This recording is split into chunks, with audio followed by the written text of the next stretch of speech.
all my Crimsonites, and welcome to the Crimson Cure channel, where we embrace our femininity, increase our womanly value, and celebrate our brothers. So join me on our feminine journey to learn, heal, and grow.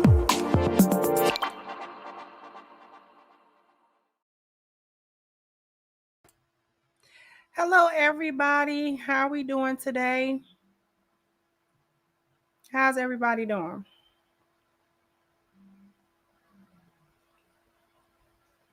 Hopefully everybody's all right.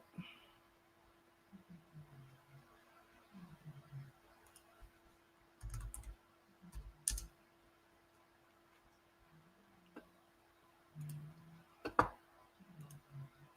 just doing a little bit of, I got to do a little housekeeping sometimes.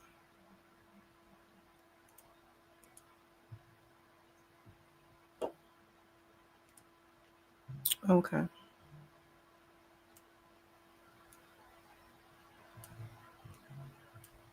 Sometimes it's hard to get these tabs together. You know what? Whatever. But anyway, how's everybody doing? Everybody can hear me fine? Okay.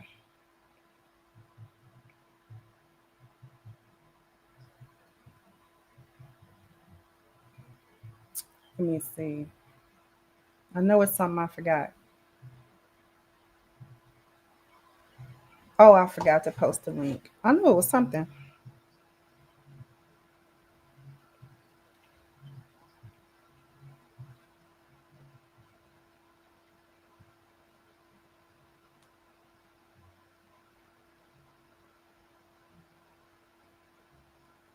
Knew it was something. Okay.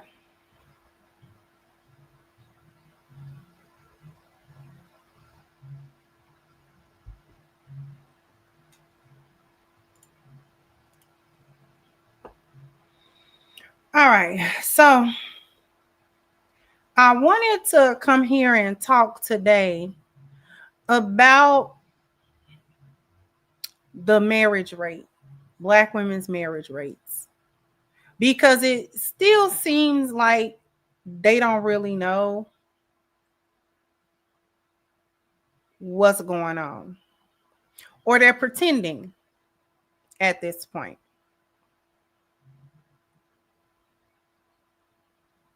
They're pretending at this point. So I'm going to play a couple of clips today. And the first one that I want to show describes just a mindset. Just one facet of a mindset.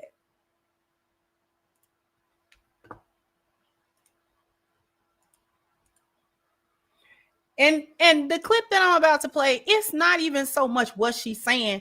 It is and it's not. It is and it's not. But I want to take a look at the overall mindset here, though. That is off the table. I just want to know, what benefit would I get for being a stepfather? Would a man be wrong for asking a woman that? I think it's a loaded question, because why are you asking me that? I feel like as a man, you should know if you're coming into a relationship where there's children involved, I don't think that's an appropriate question to ask in terms of what's the benefit that I get for being a stepfather to your children. Like, that doesn't even sound right to me. No? Because I'm going to look at you like you're crazy. Okay. Because I feel like if you know that I have children, you should already start programming your mind to think, okay, I'm going to be around her children. Okay. My question is, why should I want you around? What benefits do we get from having you around? So that's what I would need to know. Like, what are my children going to see in you? What are my children going to learn from you? Okay. Those are the questions. So if you're saying, what benefit do you have from being a stepfather to my children, I'm going to ask you, why are you even asking that question? Okay. I'm not saying that it's off the table. I just want to know, what benefit would I get for being. Now, I don't want everybody to get too hung up on the question or the answer. Well, Crimson, why did you play it? Because whether or not there's merit to being a stepfather or not is not the topic of today's conversation. The only reason that I wanted to show the clip was because it displays a particular kind of mindset. First of all, she didn't even answer the question. She didn't answer that question. He asked what would be the benefits to coming into a situation and being a stepfather. That's what was asked. She did not answer that question. And the reason why she didn't answer that question is because that is not beneficial to the man. It is not beneficial to him.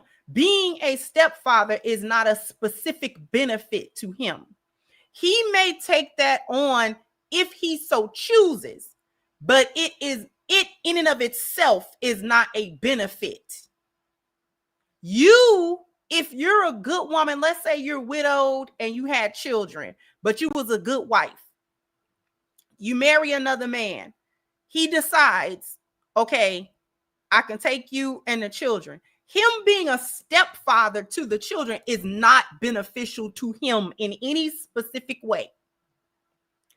If you are a good wife, like I said, let's say you're widowed, but you was a good wife, you can be beneficial to him. The relationship that he has with you can be beneficial to him, but him just being a stepfather, that is not a benefit. And I wish women would stop trying to not answer that because they don't want to say that's not necessarily beneficial to you. Just not to spend too much off on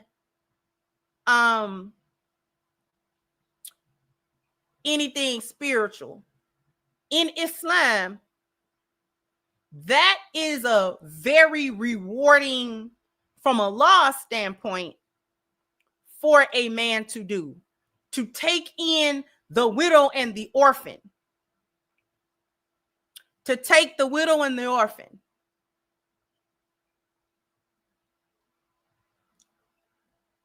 Because with men, that's a thing, to raise another man's child. But men can often do that easier if they realize that she's like a widow or something happened, and she got these children in a legitimate way. Something happened and now she no longer has a husband and the children no longer have a father. Sometimes that's death. Sometimes it happens that a man gets caught up in something. He has to be imprisoned, let's say it's for a very long time. Maybe he's not getting out. So he divorces her to free her so that she can go have a husband, so that his children can have some type of father in the home. So these are situations where she didn't just kind of haphazardly have these children with whatever man. There was a legit situation and a legit reason why she's not in that marriage anymore. And so if she's a God-fearing woman and he's a God-fearing man, Allah rewards him heavily for the taking in of the widow and the orphan, because men who can have children and who want children usually want their own biological children. And it's always an interesting dynamic when they raise children that are not biologically theirs.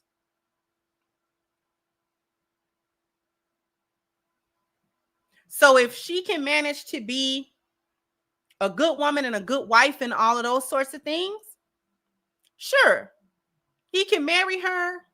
Allah likes it. Allah loves it, as a matter of fact. And the man gets extra reward for having taken on that responsibility, willingly so. just to ensure that the women in his community and the children isn't just, you know what I'm saying? But that's it, that go along with the polygyny and everything else that Islam has set up in order to maintain family connection and not have this very problem that we're looking at. Islam actually prevents it from becoming such a societal burden.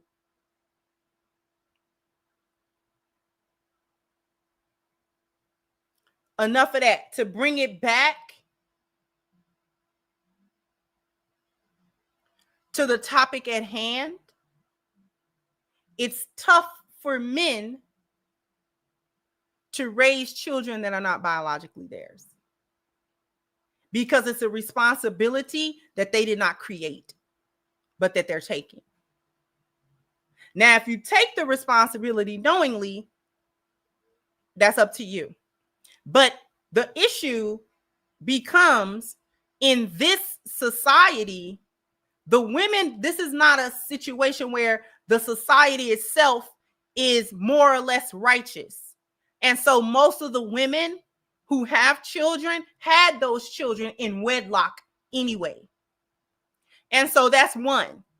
So it's not like she got 3, 4 children, and then a whole bunch of baby fathers, different fathers, and all that kind of stuff. So those things are lowered down. That would be a small minority of women in such a society. The problem is that we're living in a transactional, whorish society where there's whores and whoremongers. And everybody wants a transaction. Nobody wants to be careful. Nobody wants to be married. Nobody wants the commitment. Nobody wants to do the work of the commitment. So now you have all this sex, and if babies is going to come from that. I don't care if you are trying to be quote unquote careful or whatever. Sex going to produce a baby somewhere. Somewhere, somehow, a baby coming from that. Because that's just the way it is. That's how we get babies.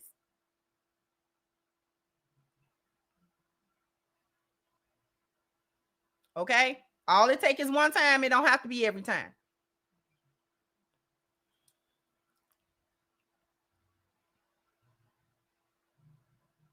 So the overarching concept here is that the mindset that she just displayed, she didn't want or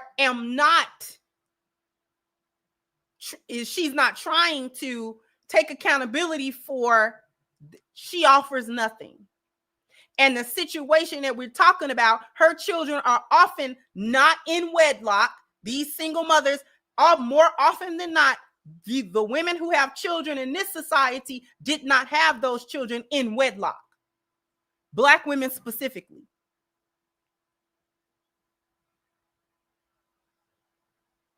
And so because she did not have those children in wedlock to begin with, now she's working behind an 8 ball because there's a stigma attached to that, and it's negative. So why aren't you with the fathers of these children? Where are the fathers of these children? That's the next logical question. Where are these men? Why did you choose these men? Why did you choose to go ahead with a pregnancy and a birth for a man that you were either not with at all or you was just in a situationship with him? That's the other thing. Folks want these situationships to be marriages, and they not.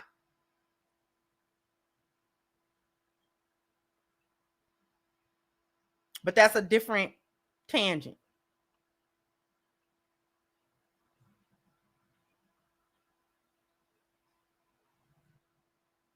Now, I'm going to show you something else, because this is a clip of someone who clipped Darwin, and y'all might be familiar with Darwin in these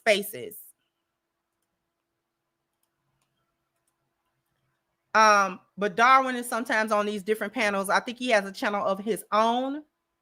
But this is a clip of him explaining from a man's point of view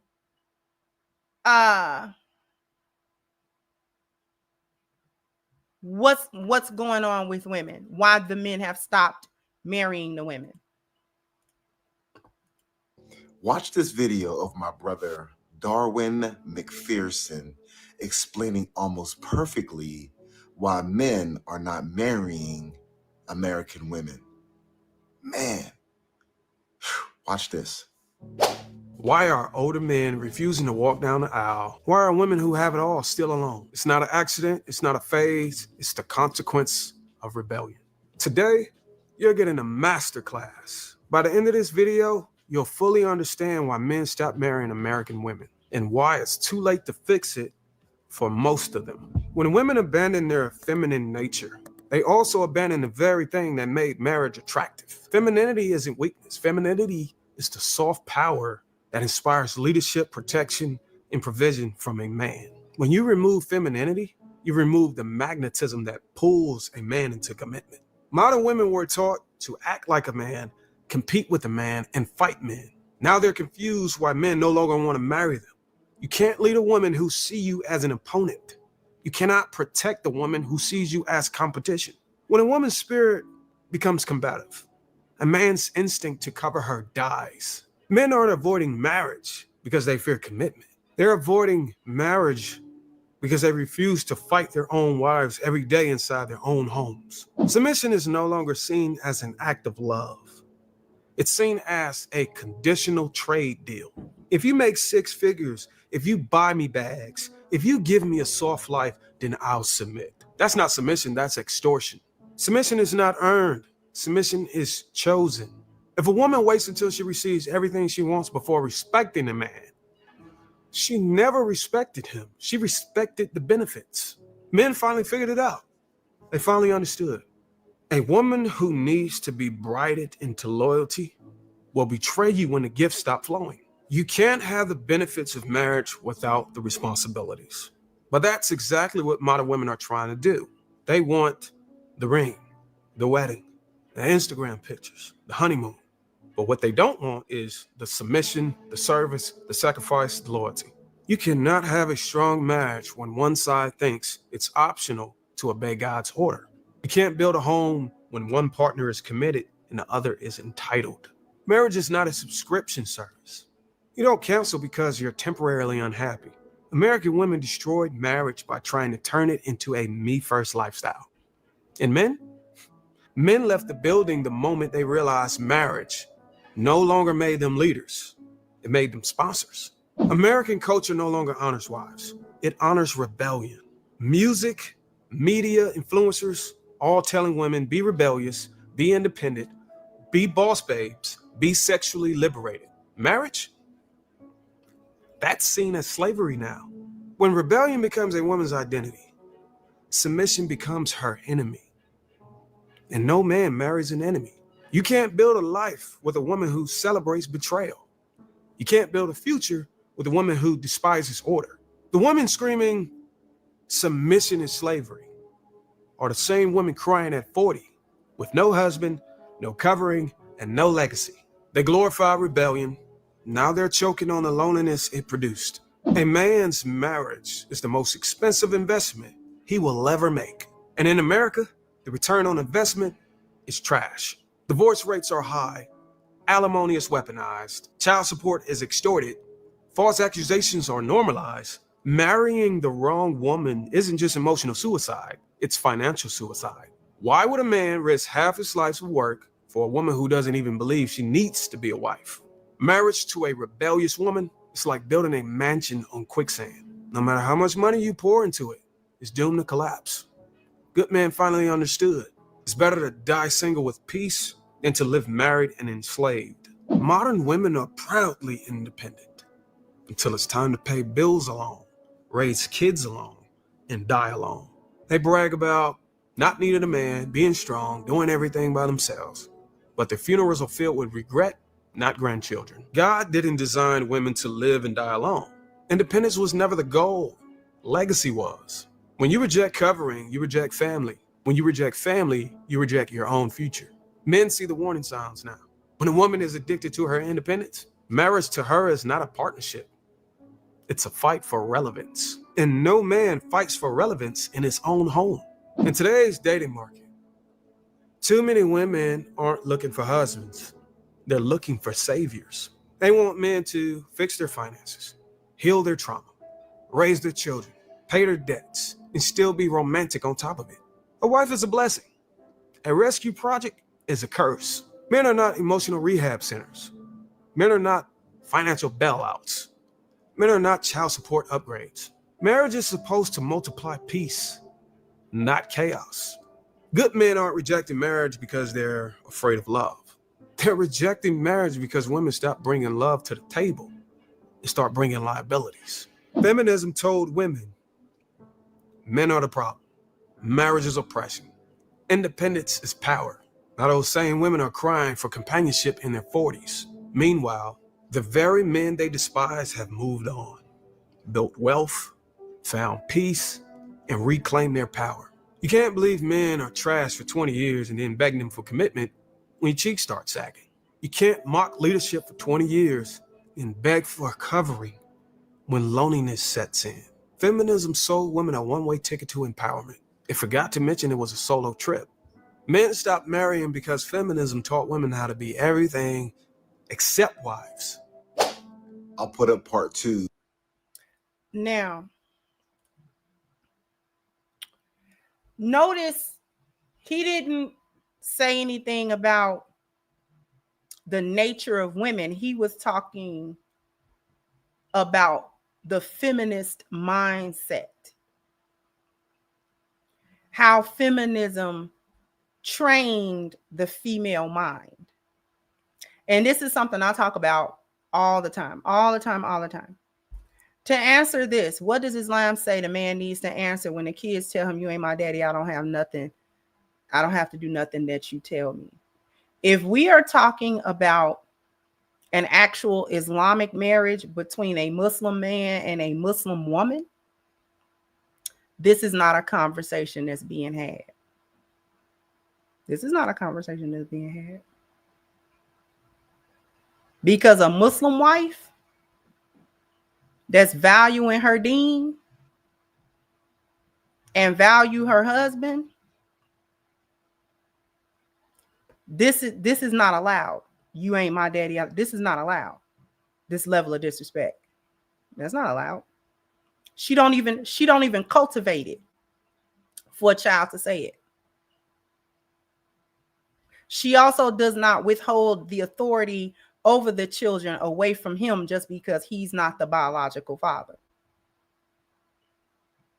I've seen plenty of Muslim women, whether they were widowed or what, have small children, and a Muslim brother picked that up. And that's not a complaint. Them kids be respectful of that man as if he were their dad. Because for all intents and purposes, he is their father. See, in Islam, we don't pretend that non-biological children are biological children. We don't pretend that. There's no such thing as lying about, well, and making a kid think that's your daddy and making the man think. We don't. That's, if you're talking about Muslims that's doing what they supposed to do, this is not a conversation. Also, the man never be number one. That's not true either. That's not true.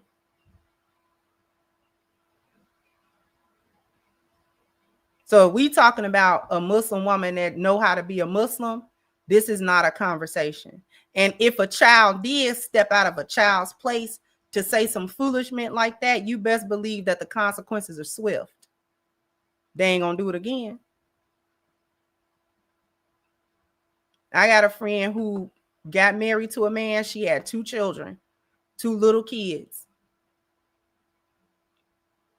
And that man raised them kids and all the other ones that he fathered from that woman, all the same. And those children respected that man all the same.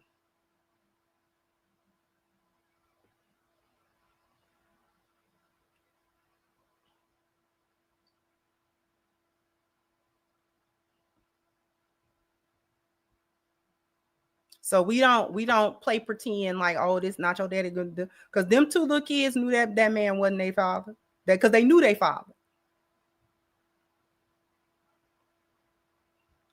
And he was still respected as a father and a father figure. They was in his house.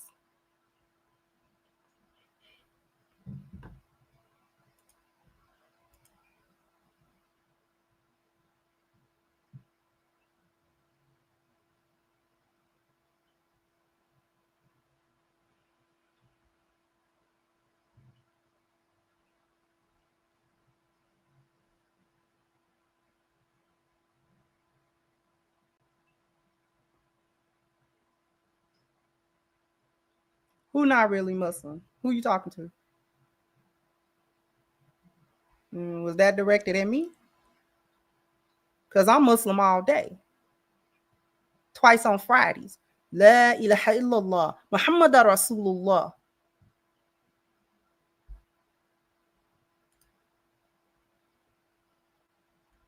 Exactly. Children do what you let them do. And if they know that they can't disrespect a certain person, they won't do it.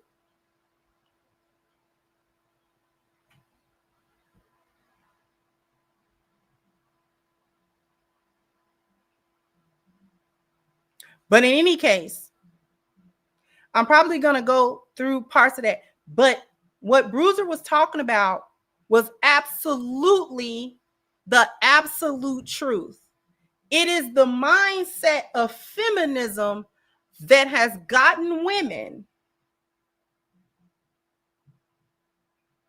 in a place where they can't get married because they no longer embody anything that a wife is. All of that independent, super hyper independent, super hyper, I can just do stuff. And not even if they don't say I can do it by myself or I don't need a man. Let's just say they don't say that, but they behave as if being in covenant with a husband is something bad to do, because there's a lot of anti-marriage material on the internet, period, both for men and women. There is a whole slew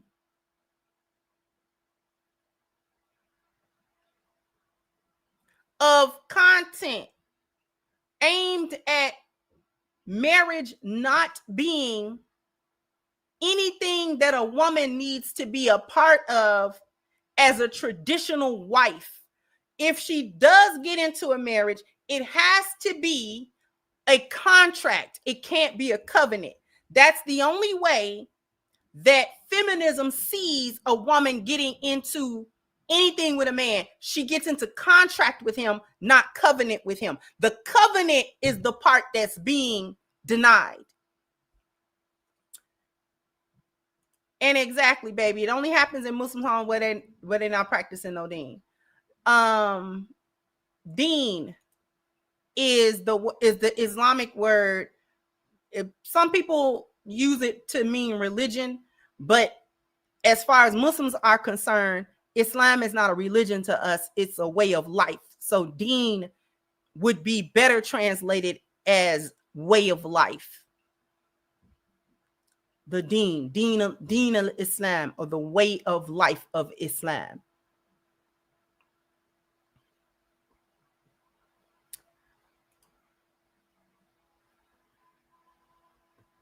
So what we're going to do is go to a real quick commercial break, and then we're going to break that down about the feminist mindset and what it took.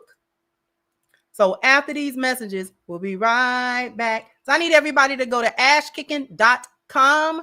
Okay, go to ashkicking.com in order to keep your skin looking and feeling its absolute best with this wonderful smelling and feeling body butter as well. The body butter that's on your screen, you definitely are going to have to go to ashkicking.com and try it. And if it's going to be your first order, take advantage of the 10% discount using the promo code Crimson. All right.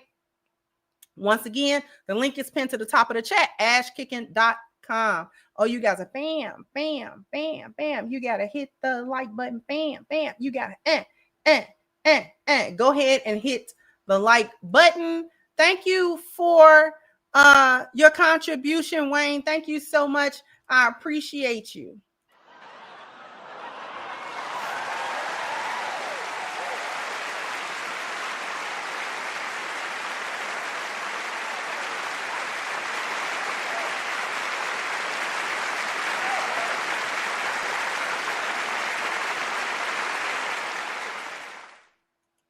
Thank you, Southside. Militia says she answered that question like Kamala Harris. She did. Thank you, John Teal says she basically wants somebody to pay to work for her. And thank you, DT, for your super sticker. I appreciate you. I appreciate all of my contributions as well. Okay.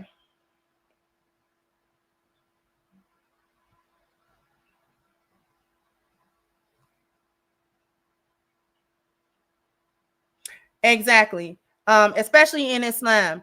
It's considered an act of charity, which is why he gets so many extra rewards for having done so. Right? It's a sadaqah, it's a form of sadaqah.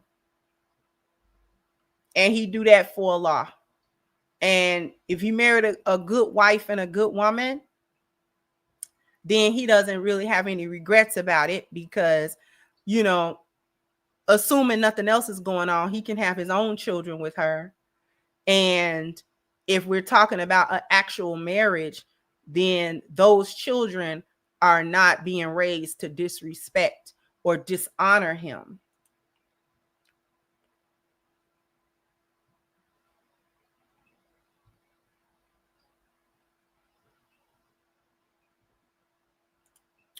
So,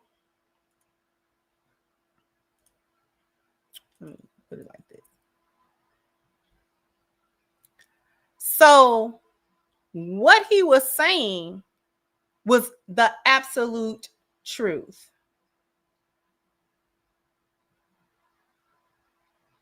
It was feminism that got rid of femininity. And I've said this so many times, so I'm glad somebody else can see it because I've said this ad nauseum. Feminism is the most anti-feminine, anti-woman thing that has come about in the last century.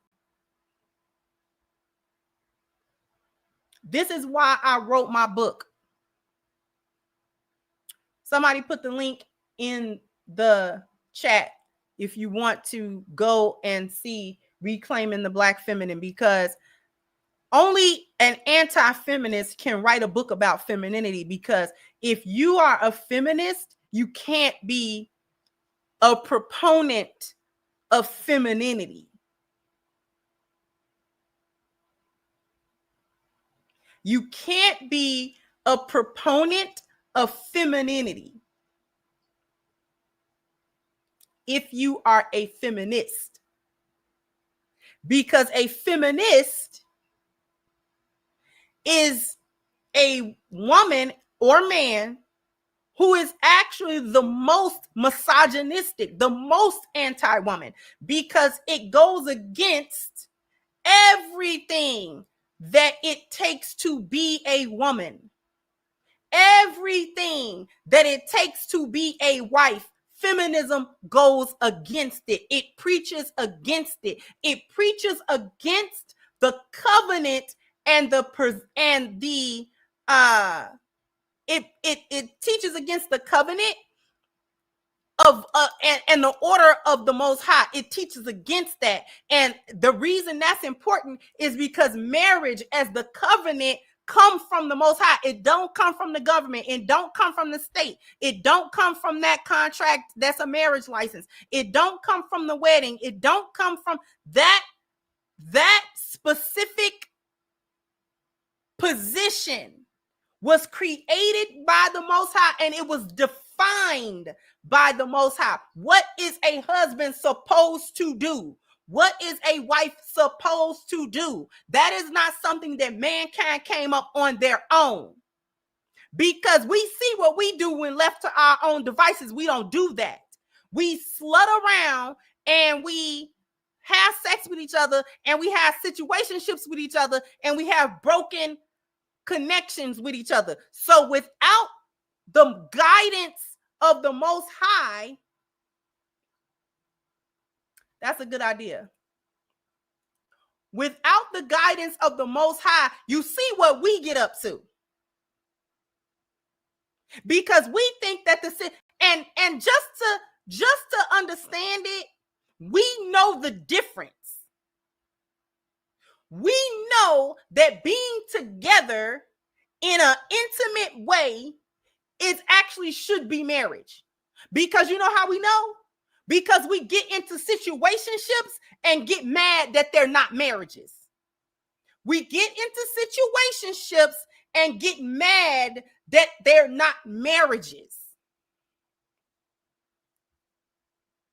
Huh?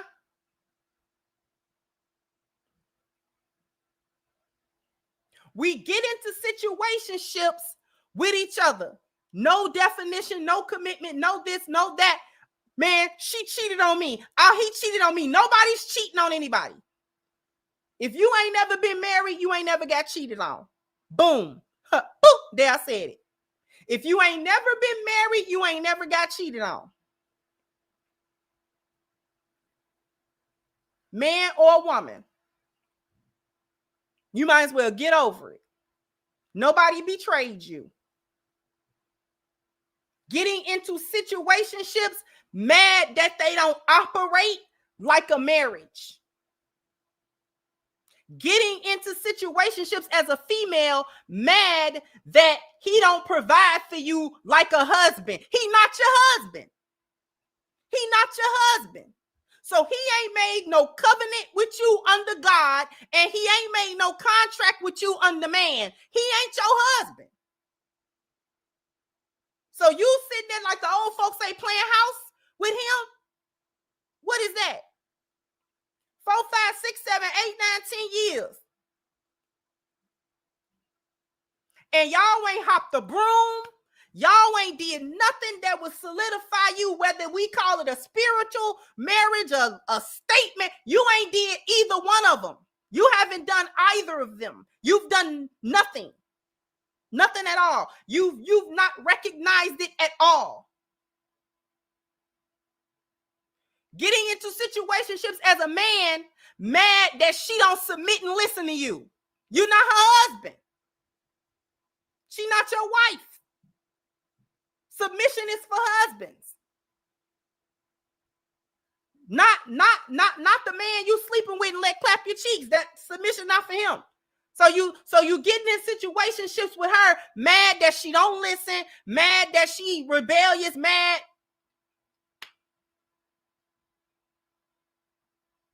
that she got a mouth on her, mad that she talking back. You in these situationships, mad that it's not a marriage. That's what I mean.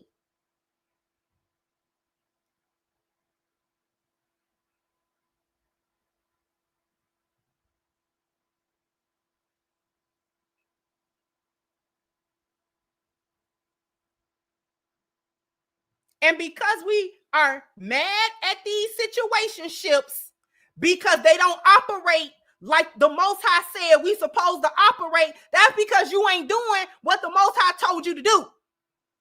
He didn't tell you to get into a situationship. He didn't tell you to see where it go. He didn't tell you to just vibe with it. He didn't tell you that. He told everybody to make a firm intention. Make a firm intention to court and try to marry this person if you can. This is why he forbids.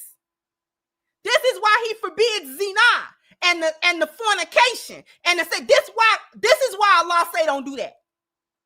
Because it clouds your judgment and it creates a bond that should not be the bond before the real bond is created. Now you got your feelings.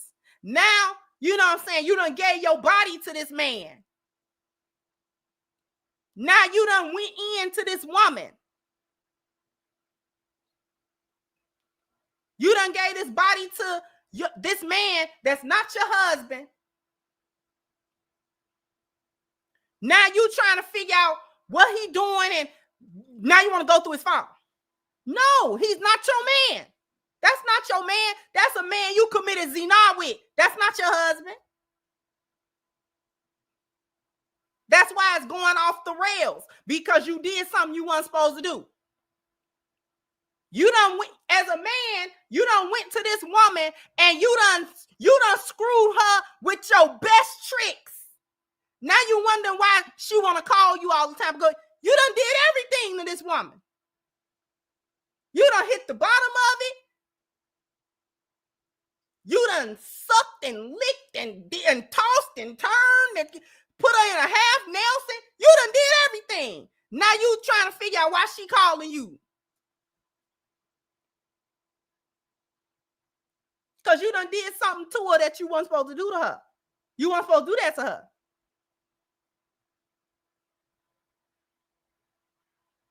Man, she crazy.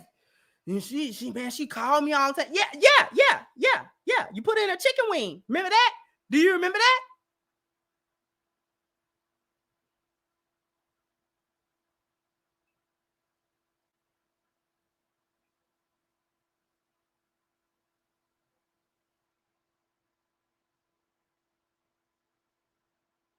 You don't put on your best show.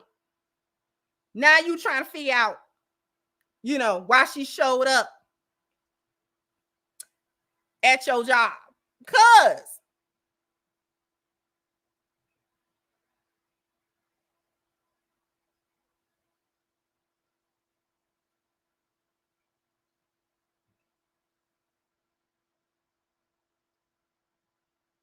you done gave your body to this man. Now you having a child with him. You done got pregnant by him. You ain't hardly known him a couple of weeks or a couple of months. Now you want to think about, where was the commitment? What is he going to do? What kind of father he going to be? What is he going to be with you in a committed relationship? It's too late to think about that now. It's actually too late to think about that now. You waited too late. You did it out of turn. So because you did it out of turn, now it's all kind of crazy consequences that come and uncertainties that come with that. And it's bad enough when you make the intention and do it the right way. There's uncertainty even with that. There's questions with that. There's like, oh man, am I making the right decision? Even with that, even if you was trying to do everything the right actual way. So to do it a whole complete different way, you're really asking for a lot of foolishness to now come about. That's why we in the predicament we in as a people. That's why we ain't got no family. Because all of a sudden, marriage ain't the goal and it ain't what we supposed to be doing. So we say. So our nafs and shaitan say, because that's what it is. Our nafs and shaitan say that we ain't got to get married to be with one another and be with a family. Yes, we do. We have to be under the covenant of God. So God can tell us what we're supposed to be doing. So that there's a standard that we got to meet. And we can call each other out when we don't meet them.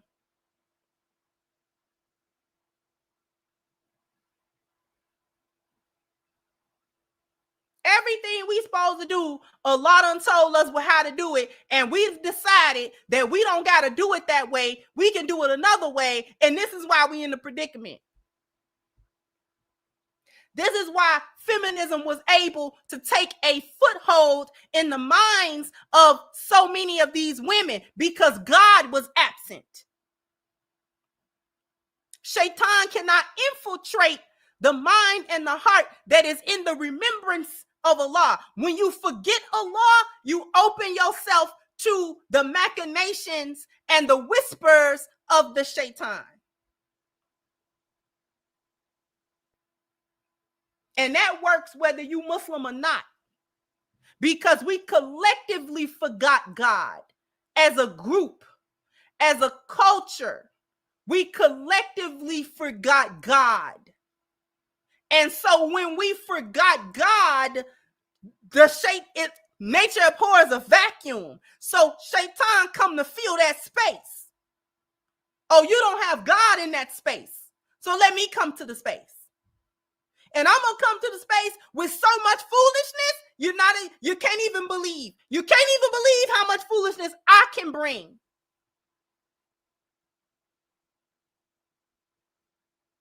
Because Shaitan ain't got no floor that he don't go, that he ain't got no limitation that he don't go beyond. He go everywhere. He go, when they say you go low and he go to hell, he go all the way to hell. He go under the hell. He go under it. Because that's where he trying to take you. That's where he trying to take you. And if he got to do it little by little, then that's what he gonna do. And that's what he did. That's what he did. Little by little, he chipped away at any kind of inkling towards godliness or righteousness, or trying to do things in a traditional way, or trying to do things in any kind of way the way God say do it, even loosely.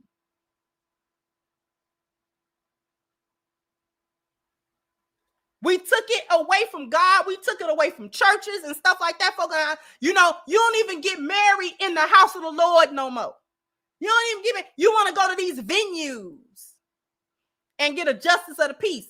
You don't even want to be, if you Christian and whatever, you don't even want to be in the church. You don't even want to be in the church house where somebody's saying, calling on the Lord. You don't even want to hear it. You want to be at the little venue and, you know what I'm saying, and all this other kind of stuff.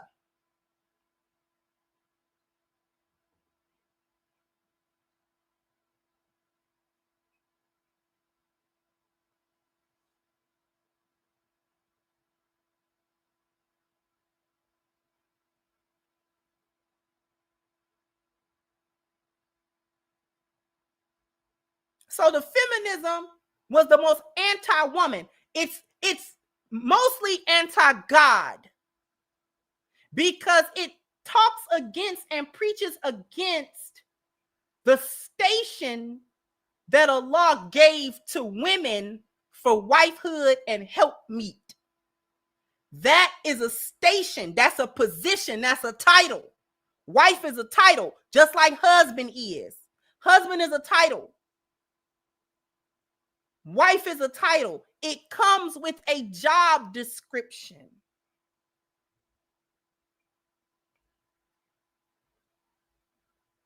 And feminism sought to get rid of that. What are we talking about? Submission. We don't even want to say husband and wife. Partner. What's a partner? What is that? A business partner? This is the language of the contract. This is not the language of covenant. Covenant language say husband and wife. Contract language say partners. We business partners.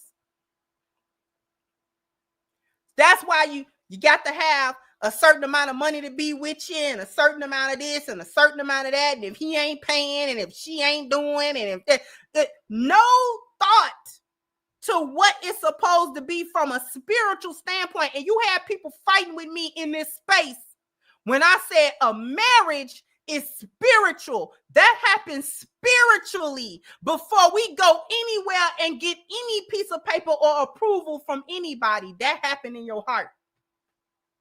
When a man proposes to a woman, this is before anything, and she say yes, he made the intention to marry her right then. The marriage happens for him right here at that time. He makes it up in his mind that that's my wife.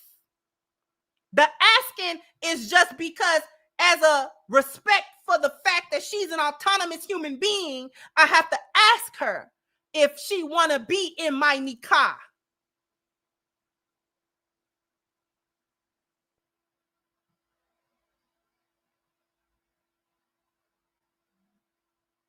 That happens in his heart. That don't happen in a courthouse. That happened right there. And we know it happens right there because divorces happen the same way. You ever seen two people married on paper, but they divorced? What constitutes the divorce? What constitutes it? I watched my parents do it. Left each other. Lived their own life. They was married on paper for years after that. Until my mom just went and like axed it on paper. What was the divorce? It happened right here first.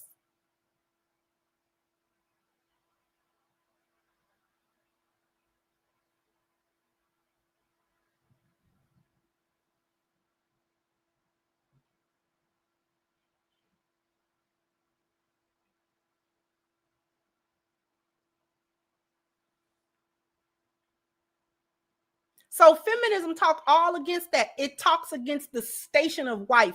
This is why when feminism picked up and was rampant, the marriage rate went like this. Because feminism tell you not to be a wife. Feminism tell you don't be a wife. Don't embody anything that a wife is supposed to do.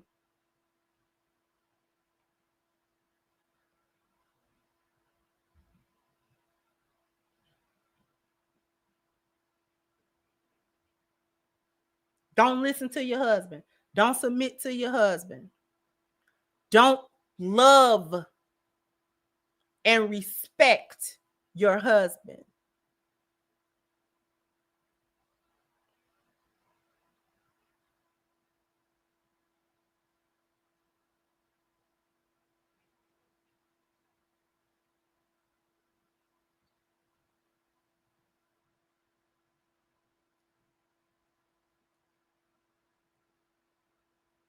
Don't have compassion and empathy for your husband. Take your heart out of it. Women can't afford to take their heart out of a marriage because that's what we bring to the marriage. That's the value of the wife, is the heart. She the heart. He the brain. She the heart.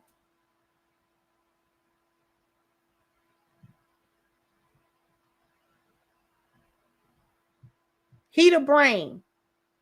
She the heart.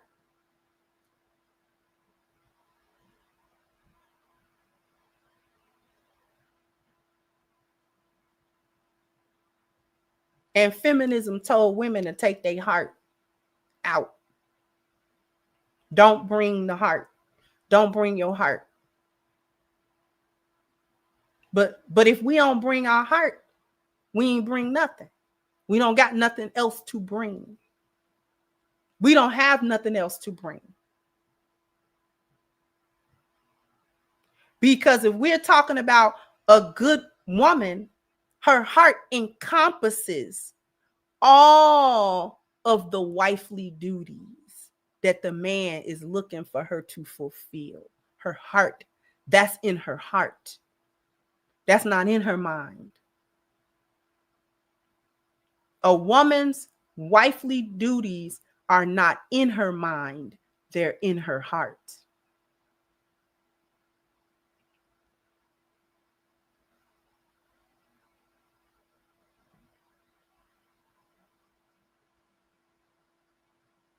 That's why we be having to be reminded.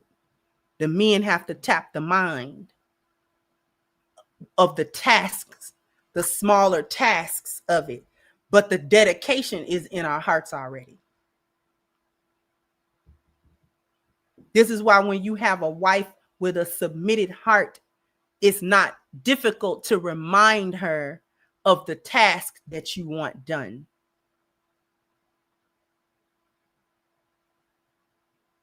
This is why the correction works for women who submit here, because we submit here, not here. We're helpmeets in here, not here.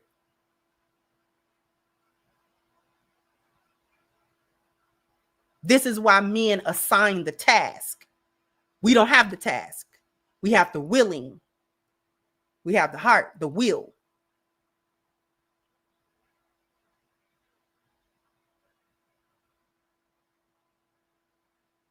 So when you have a woman willing, that's why you able to correct her. If she go off script or she go wayward somehow, or you need to remind her of what she needs to do, that's why your correction works. You don't got a strong armor about it. Reminder. Remember, this is what I need you to do. Remember, this wasn't what you were supposed to do. Remember? Oh, that's right. You're the mind. She the heart. So as long as she's the heart and she's willing, the submission is in here. So if you correct, she will submit because the will is there. She don't have the rebellious spirit. That's not in your head. That's in your heart. So when we got to pay attention to the words that we talked about. You talked about women have a rebellious spirit and a Jezebel spirit. This is true, but spirit ain't in here. It's in here.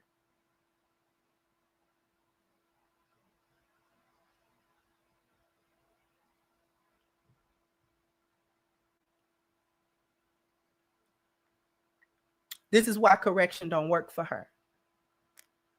Because she don't have the will to be corrected. She don't have the spirit to accept it. This is why I say a lioness has a spiritual reason why we're submitted. We don't submit for he got this kind of money and he got this kind of status and he got this kind of this and he got this kind of that, and all those things make me submit. No, they don't. No, they don't. No, they don't. None of that stuff makes a lioness submit. A lioness is submitted because that is the order from the Most High, not from her husband. That's not her husband's order. That's his desire for her to submit. The order comes from Allah. The order comes from Allah. That's Allah's order, not your husband's order. That's not his command. The command to submit is Allah's command. So if we are listening with a righteous ear, that's where the submission comes from, because that affects the heart. To give us a willing spirit, to give us a submitted spirit, to give us a committed spirit, a spirit of obedience, not of being a contrarian.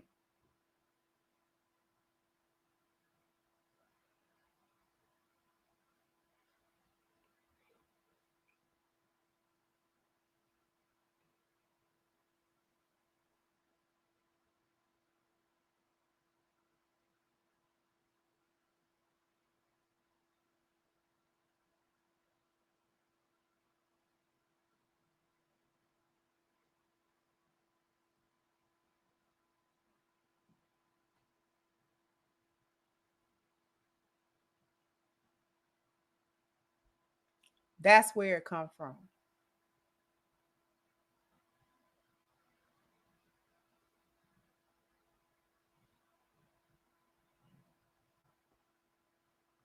That's why the marriage rate is, because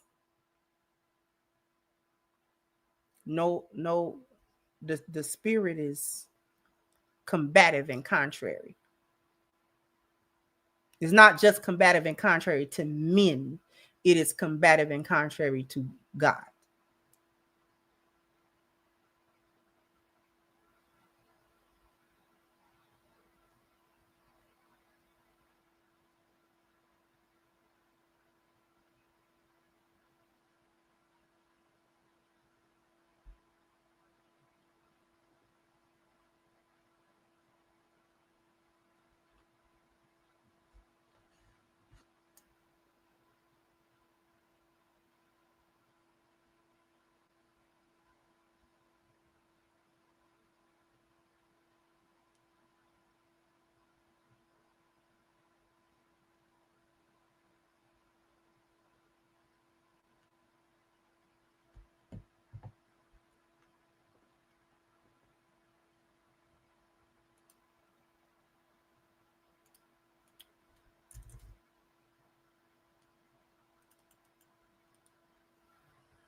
Thank you. Thank you, Mia.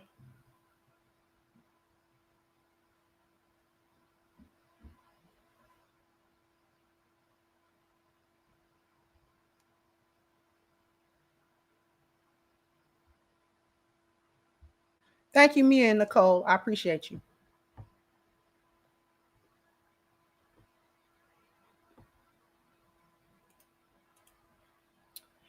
Let's see. Thank you, Ibn Sabil. So let them know, Sister Kendra. Thank you so much. I appreciate you. Chris B, I appreciate you. Sam, I'm just here to hear the lioness use words like bioculturon and get you, gotcha.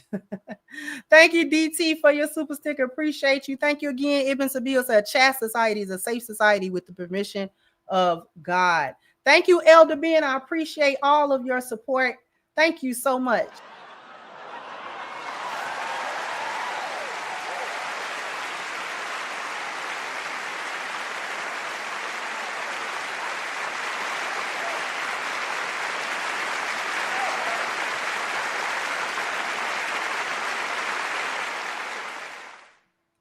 And thank you, Radio Ronan. A wife and husband is a mindset, a lifestyle, an attribute. She should already be a wife when he finds her. A ring makes her his wife.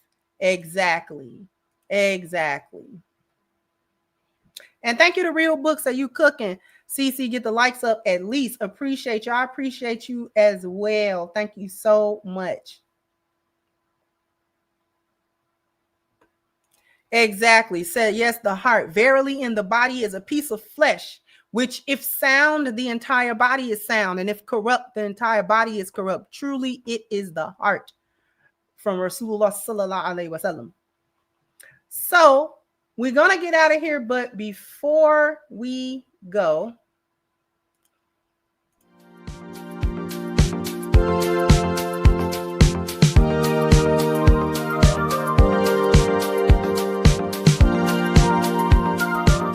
all of these styles and designs can be found at our Etsy shop in the description below.